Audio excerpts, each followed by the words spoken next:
Okay, mga kisa, masayang hapon po sa inyong lahat. Siyempre po, welcome po sa 7th birthday po ni Ate Janice Margaret. Pero bago po ang lahat, nire-request po na lahat tumayo dahil mag-opening prayer po tayo. Mag-opening Na prayer. pangunahan ni Ma'am Rachel. Mamaya, Ma'am Rachel. Sige, bibidyo ko din. Huwag na, be. Ito nga eh.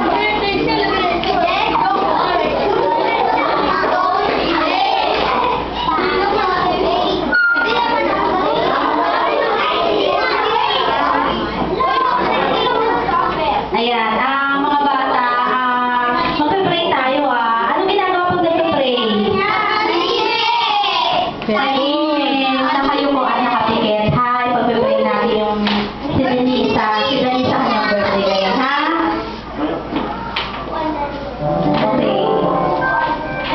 Hallelujah, glory to your holy name, O God. Tunay Panginoon na pinupuri ka namin, sinasasalamatan ngayong araw. Ngayon po Panginoon sa araw ng kapanganakan ni Denise, tunay Panginoon na dinadalangin namin ang batang ito na lumaking healthy Panginoon at tunay na masunod sa kanyang mga magulang.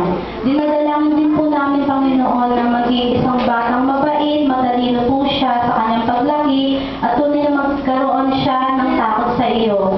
Maraming salamat Panginoon sa celebration na ito ng kanyang kaarawan at nagpapasalamat din po kami Panginoon sa pagpapagamit ng lugar nito, Lord God. Tunay na pagpalain niyo po ang mga nangangasiwa ng paaralang ito, si Ma'am Amor, Panginoon, at ang mga magulang na nandito, at ang mga batang nandito, Panginoon, tunay Panginoon, i-bless niyo po sila at tunay na maging kasiya-siya ang kaarawan ni Denise, Panginoon. Maraming